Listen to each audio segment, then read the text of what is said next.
The Radio Memories Network is brought to you in part by Liberated Syndication, podcast publishing made easy, libsyn.com. That's LIBSYN.com. Welcome to the Old Time Radio Network Detective Stories, continuing America's love affair with private eyes. We now go back to the early days of radio and our imaginations with our feature presentation. Calling Chief Inspector West. Calling Chief Inspector West. Stand by for West. A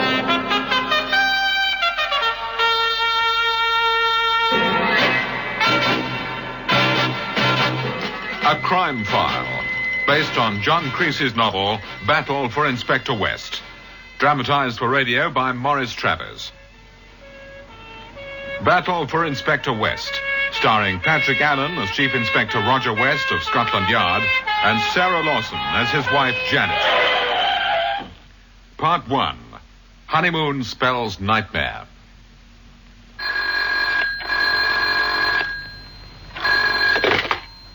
Belgrave, your 437... Yes, Mr. Michael Grant's apartment. What name shall I say? I'm sorry, sir, but unless I have your name, I'm afraid I... Is that for me, Hayden? Yes, sir, but the gentleman won't give his name. Oh, won't he? Give me the phone. Hello? Grant speaking. Who's that? No, I do not. And I have a constitutional aversion to people who play funny beggars on the telephone, so... Good grief. Hayden, that'll be all for the moment. Shut the door as you go out. Very good, sir. What? Yes, I'm still here. I didn't think you'd have the gall to come back to England, let alone phone me. Your congratulations? On what? Yes, I am. Yes, the wedding's the day after tomorrow. Now, if that's all you... What? Her father, you slimy little... Now, get this straight. I know all about her father, and it doesn't matter a damn, to her or to me, understand? So if you so much as try any of your rotten... Yes, by the powers, I'm warning you. History won't repeat itself. Next time I'll come with a gun. That's a promise. The swine. The vicious swine. Roger! Breakfast! In the kettle. Roger! Going. This minute, please. I'm dishing up. Oh, Roger! Oh. Right here, Jan. Oh, smells good. Sit you down. Yes, ma'am. Where are the boys? Hey, Scoopy, fish. No, they've already had breakfast. I let you sleep on a bit after the time you got home last night. Your sons are up in the playroom with that train set you gave them last Christmas. You may be Scotland Yard's youngest, smartest chief inspector, but that, if I may say so, Mr. West, was not one of your brighter notions. We all make mistakes. Rout the boys out, Jan. They'll be late. Not if they can spin things out long enough so that Dad has to give them a lift in the car. Oh, cunning young demons. Marvellous, isn't it? 11 and 10, and as crafty as they make them already. Well, heredity will out. After all, they've a copper for their father. Ready for tea? Anytime you like. Here you are. I've sugared it for you. Oh, thanks. I wish you didn't have to work so hard. Well, it's no worse for me than any other copper. The motto of the force these days, overworked and understaffed, but we go marching on. Yes, but even so, you've no need to drive yourself quite so much, darling. If what you're after is to finish up being the Yard's youngest assistant commissioner as well, there's still lots of time, surely. Sir Guy Chatworth can stay put in his office for a while yet, can't he? As long as he likes. Oh, no, that's no job for me, Jan. I'm not cut out to be a desk-bound policeman. Any more tea in the pot? Yes, of course. Yes, well, all the same, it wouldn't hurt you to take an hour off once in a while. Today, at lunchtime, for instance. It just so happens that I'm going to be in the West End. There's an exhibition of American paintings at the Markham Galleries, and I think it would be nice if you took me out for lunch. Roger. I don't believe you're even listening. That's a date. What? For lunch. Oh. Well, talk about a girl having the wind taken out of her sails. Here was I, all set for a battle. Meet me outside St. Catherine's Church, 12 o'clock. After that, we'll go on to lunch. Lovely. What on earth will you be doing outside St. Catherine's? don't tell me the vicar's had his fingers in the poor box. Oh, nothing poor about the parishioners in that district, my dear girl. Now, I'll be there because, I'd like to take a look at a wedding. You? Look at a wedding? What's come over you? It was as much as you could do to be in time for your own. Well, it's a far cry from the marriage of an impecunious, newly appointed detective constable to the knot that's being tied at noon today for Michael Grant, Esquire, no less. Michael Grant? Son of the millionaire. Sir Mortimer Grant? That's right. The big business bigwig. The chairman of half a dozen huge companies, on the board of a dozen others. Yes, of course. His name's always in the papers. And young Grant hits the headlines nearly as often as his father in the same line of country. All off his own bat. They say he's well on the way to his own first million, and with no help from Dad. Oh, really? And who's the lucky girl? Her name's Christine Morley. Very pretty by all accounts. About 10 years younger than he is. And just why, precisely, are you so interested in this wedding? Oh, call it, idle curiosity. And just what is that intended to mean, may I ask? I've been married to you for 12 years, Chief Inspector West, and the day you do a thing like this out of purely idle curiosity... What's the time? Good Lord, 8:30. I'll have to be off. And if those monsters of ours want to lift to the school, well, they'd better hurry. Scoopy, fish. Jan, love, in front of St. Catherine's at 12. Right. Martin, Richard, come on, you two. Downstairs and at the double.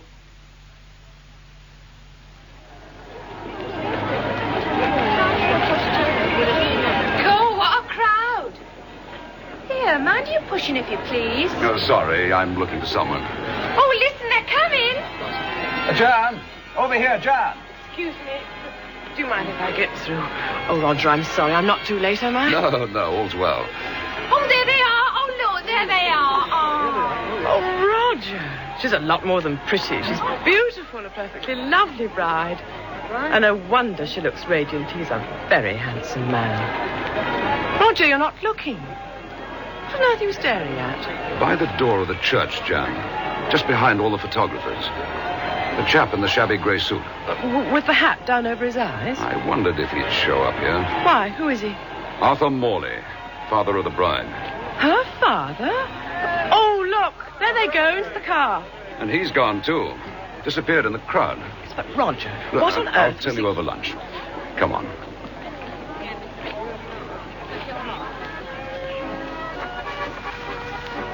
It was, well over 13 years ago. I was still a new boy at the yard, but I remember it. And this should interest you. Arthur Morley was a painter of sorts, portraits mostly. Yes, but Roger, why was he skulking outside the church? Her own father, why wasn't he? Giving the bride away? Yes. Good reason, Jan. He's just out of prison. A little over a month ago. Oh. Have another glass of wine. It's not bad, is it? What was he in for? For murder. Murder? He was sentenced to death for strangling his wife. Roger. Oh, careful. You nearly knocked that glass over. His own wife? Yes. Why did he do it? There was a quarrel over another man. The trial was a short one. The prosecution proved Morley was unreasonably jealous and with no justification. But he got a reprieve. They commuted the sentence. And now he's out. 13 years. When it happened, the girl must have been just a child. About 10. Same age as Scoopy. What became of her? As I remember, she went to some distant relatives. And judging by the look of her today, I'd say there are no lifelong scars there or anything of that sort. Wouldn't you, Jan? Well, she certainly looked happy enough. I hope she is. Really happy. If anyone deserves it, she does. After all that. Michael? Yes, darling? Let's not bother with the car radio, shall we? Anything you say, Mrs. Grant. Mrs. Grant. Mrs. Michael Grant. Darling, are you planning to drive all the way to Devon non-stop? Of course not. Then where are we staying the night? You'll find out. Tell me. Wait and see, Chris. No, I won't wait. Chris! Oh, I hate unexpected things. Surprises and all that sort of nonsense. I got over that once and for all. And I was still a child. Sweetheart, I'm sorry. I should have remembered. Then tell me where we're making for. Into the wilds of darkest Dorset. I've chosen the place specially. I came across it years ago, and I've always meant to go back. It's called Uplands. A country hotel, but it's more like a club. Tennis courts, swimming pool, the lot, and all miles from anywhere. It sounds lovely. Hey, Michael, watch out! That damn fool. What does he think? He can't pass on this bend. It's My God! Oh, Michael, be careful. It's all right, Chris. Oh, you just missed the hedge by inches. Sorry. Oh. Michael, did you notice the man in the back? Yes, I saw him. He turned and looked at us. He was smiling. But such a strange smile. Well, I know it sounds silly, but it was quite frightening. Or perhaps it was the dog sitting beside him. Did you see it? No. Michael, it was the biggest Alsatian I've ever laid eyes on. What are you doing? We're taking a shortcut. Oh, you might warn me next time you decide to make a sharp turn like that. Sorry, sweetheart. I just thought it'd be a nicer run through the lanes, and it'll save some mileage. Besides, I could do with a drink. So the sooner we reach our destination, the better.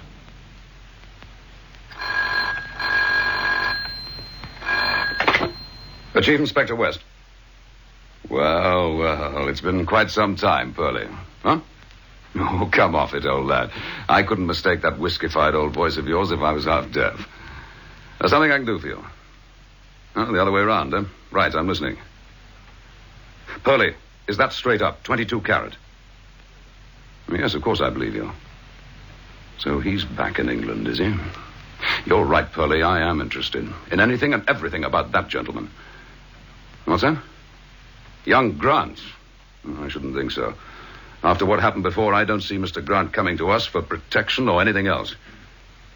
I'll keep your ears flapping, Pearlie, and see what else they pick up. Good man. Bye now.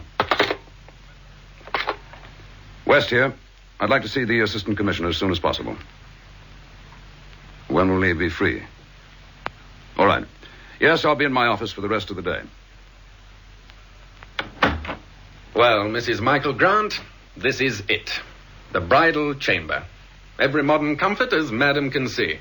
Now, that's the bathroom, the door in the corner. It's a shared bathroom, actually. It connects through to the room next to this. But just to ensure our privacy, I've taken both rooms. No expense spared. I knew what I was about, didn't I? Marrying a big businessman. Oh, what time do they start serving dinner here? 7 o'clock onwards. Oh, marvellous. Lots of time for me to unpack. We shall unpack. I insist on sharing all the chores. I'll open the bags and you can hang up the things. You call that sharing? Well, let's see how much room there is in this wardrobe. Chris, darling, what in the world? The face. Look in there, the face. What? Oh, Chris, it's just a party mask on a hanger. But it's his face. Don't you see that man in the car with the dog? Even the smile. The same smile. By thunder. A painted mask. Painted specially. And a damn professional job. Oh, Michael, what does it mean? What does it mean? A swine. You know what it means. You must know. I've never seen that face in my life till today. Sweetheart, you're shaking. Come and sit down. Oh, Michael, answer me. You know that man, don't you? Yes, Chris. I know him. Who is he?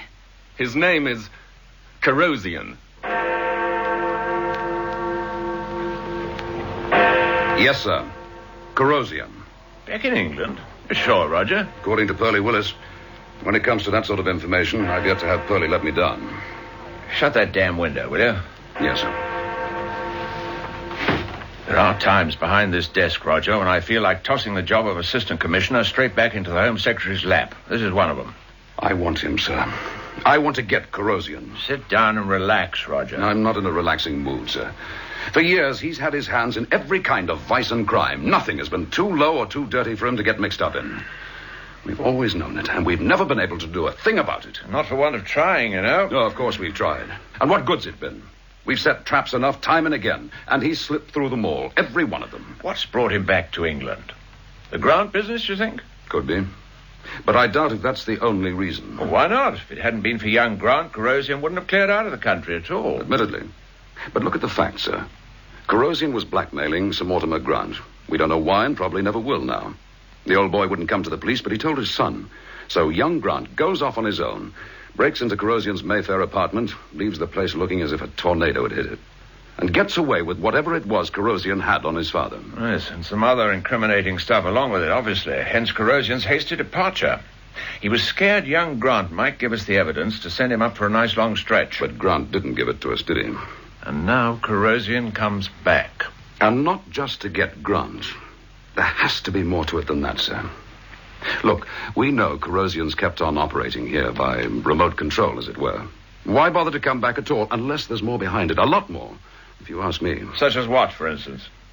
I wish I knew. I wish there was even an inkling. What I'd like at this stage is a chat with Mr. Michael Grant. But since he's on his honeymoon, we'll just have to wait. Waiting isn't always a bad thing, Roger. Let us run with patience the race that is set before us. Paul, Epistle to the Hebrews, if I remember correctly. And that's about it, Chris. I burned everything I found in Corrosion's flat, including the stuff he was using to blackmail my father. But of course, Corrosion doesn't know I burned it. We've been left quite a legacy, haven't we? By our fathers. Darling. Oh, it's all right. I don't mind talking about it. Whatever your father did, he could hardly have a worse past than mine. You've just told me Corrosion tried to blackmail you about it before our wedding. I shouldn't have told you that. Don't be silly. Darling, if we're going to have secrets from each other, what's the point of it all? Well, there's no point in staying here any longer. That's quite certain. These bags can go back in the car, and so do we. We're getting out, Chris. Now. Michael. I brought you here to Uplands because after that phone call, I was absolutely certain Corrosion wouldn't know about this place. Well, he's proved me wrong, hasn't he? So we run away. Michael, that's no way for us to begin, by running. I won't let you do it, darling. Chris. Come here. Closer. Darling, nothing's going to spoil this honeymoon. I promise you that. And that was just a sample. Now, you finish your drink. And then while I get into one of my brand new dresses for dinner, you can take a stroll in the grounds and check up on what this Uplands of yours has to offer.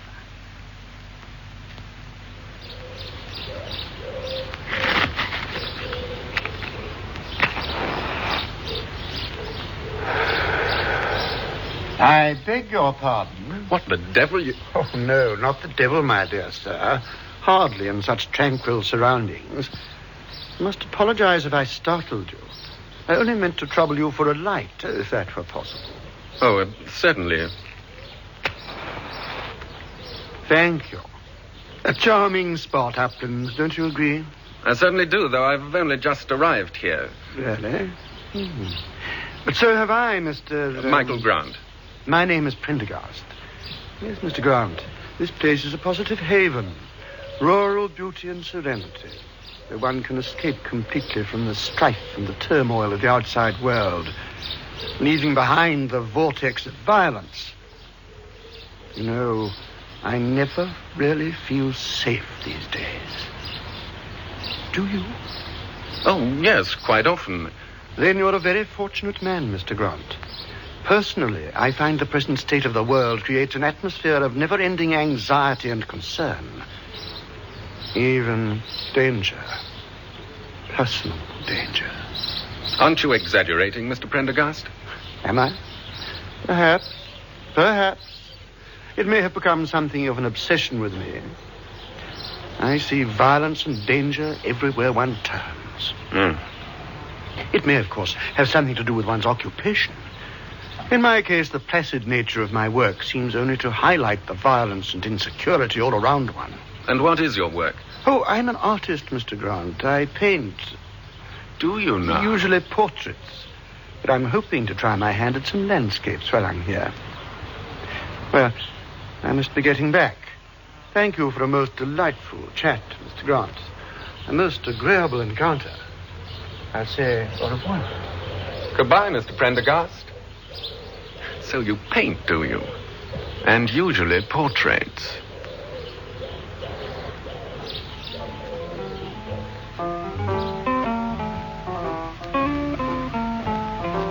More wine, Chris? Not another drop. And that was a wonderful dinner. Michael, what's next on the program? Well, there'll be dancing if you feel like it. Or we might take a short stroll in the moonlight. That sounds perfect. And it's a beautiful evening by the look of it. Right. Then we'll finish our coffee and... I say, I wonder if that young couple at the next table have the same idea. See? They're just leaving. Hand in hand.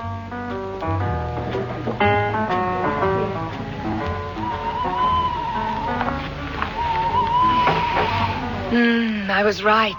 It's a lovely evening. I was right, too, about that couple. There they go. Along the path through the shrubbery. That looks like an interesting walk. Suppose we follow their example. But of course, we'll keep it a nice, discreet distance. Where on earth does this path lead, darling? Oh, it twists and winds so much. It comes out overlooking a meadow. And beyond that, there's an orchard. The moon's so bright you'll be able to see. I should think we're being discreet enough, wouldn't you say? Couldn't possibly be more so. Not a sign of the other couple. Good Lord. Oh, Michael. It came from up ahead there. Come on, Chris. Oh, Michael, that was a girl screaming. Hurry, Chris. Here, grab my hand. Michael, there she is, under that bush. Fainted, I think. She is still breathing. But where's the man? I can't... Oh, Michael. My God. Oh, his throat. The blood. Don't look, Chris. Turn away. Michael. He's dead. He's been savaged. Like a sheep by a wild... Oh, look. Down there at the edge of the orchard. You see? A man. And beside him, Michael. By his side. A dog. An Alsatian dog. But, Michael, darling, you must tell the police what we believe. Oh, you should have told them last night as soon as they arrived. But at least they're still here in the hotel. Oh, look, go down now, darling, and tell... No, the devil's that. Come in. Mr. Grant. Well? My name's West, Roger West. Chief Inspector, Scotland Yard. May I have a word with you? Oh, all right. Come in. Thank you. I didn't know anyone from the yard was here. I arrived about an hour ago. The Dorset police asked for our help. I'd like to ask for yours. Won't you sit down, Inspector? Oh, this is my wife. Yes, of course. We were outside St. Catherine's yesterday. My wife and I both thought you looked wonderful. Oh, thank you. I suppose you're here because of the... What happened last night? Yes. I've talked with the local inspector. I've got the whole picture, including a report about a car which was seen on the road not far from Uplands at about 9 o'clock last night. A chauffeur-driven car with a passenger and an Alsatian dog. The theory seems to be that the dog was a man-killer and broke away from his master, so an accident. Tragic, but an accident. But you doubt that theory, or am I mistaken? No, you're not mistaken, Mr. Grant. I'm not altogether satisfied that in this instance, accident is the right word. What's your opinion? I think you're right. Then you'd say the dog was set onto that poor lad. In other words, Mr. Grant, murder. And I think it happened to the wrong man, Inspector. I believe it was an attempt to murder me. Thank you. That's what I'd hoped you'd say. I was afraid you wouldn't. And to be honest, I had no idea as to how I could possibly drag it out of you. You knew? Let's say I had a shrewd notion, Mrs. Grant. And that amounts to the same thing in my job. Now, Mr. Grant, how long have you known that Corrosion was back in England?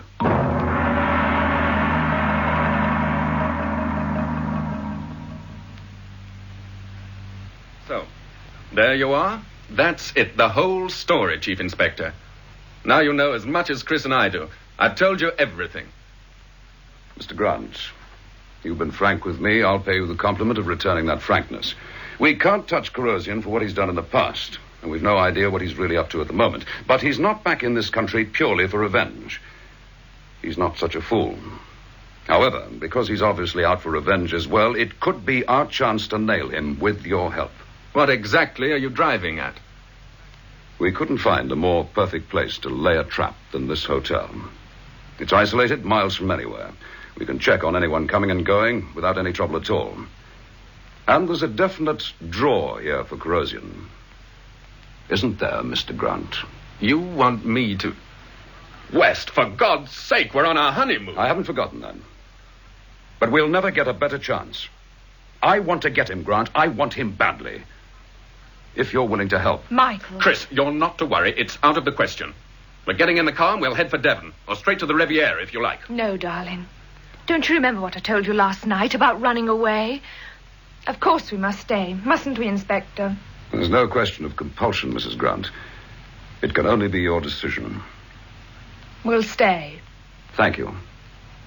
And I'd like you to know that I admire you both. Very much indeed.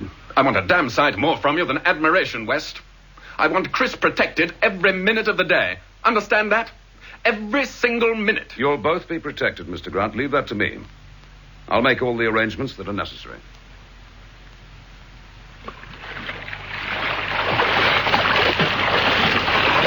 Not sorry to have the pool to ourselves. Are you, darling? Not a bit. And the water's marvelous. The swim is just what we needed. Oh, feels a bit odd to have it under police supervision, though. They're keeping at a suitably respectful distance. And apart from me, they're your only audience for the new bikini. Oh, I think I've had about enough, though, Michael. What I'd like now is a good hot bath and a nice cup of strong tea. Right. Tell you what, I'll race you the length of the pool and we'll pack it in. Only if you give me a start. I'll do even better. You can take a racing dive off the edge of the pool and I won't start till you've got halfway. Go on. Out you get. Okay. All set. Off you go. Chris! Chris! What's wrong? Thank God. Over here, quickly. Chris, someone took a shot at you. A shot? Just as you dived. For a minute I thought, come on. I have a few well-chosen words to say to Mr. Chief Inspector West. You call that protection, West? Chris might have been lying at the bottom of that pool with a bullet in her. The important thing is that she's not, Mr. Grant. She's taking a bath, safe and sound, behind that door. No thanks to you or those idiots of yours. By the time they went racing off over to the shrubbery, Chris could have been shot 10 times over, West. When I agreed to play decoy for corrosion for you, I wasn't banking on anything like this. When it comes to Chris, nothing doing. The deal's off, West. Chris, come on out, darling. Now, Grant, calm down. I realize how you feel about Do this. you? Suppose it was your wife. Chris, out of that bathroom. We're leaving here right away. Chris, you're here? Answer me, Chris. Open the door. Chris, are you all right? Grant, that bathroom connects with the room next door, doesn't it? Come on. Down the corridor. You've got the key to this other room? Of course. Right, use it. It's not locked. But, West, I locked it myself. Now, this other door to the bathroom. Hurry, man. It's not locked either. Chris, West! The room's empty. She's gone.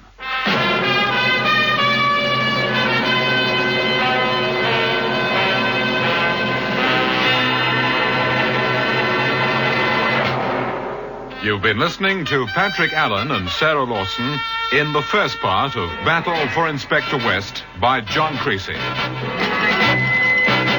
Listen to Terror for a Bride, the next episode of John Fawcett Wilson's production of Battle for Inspector West.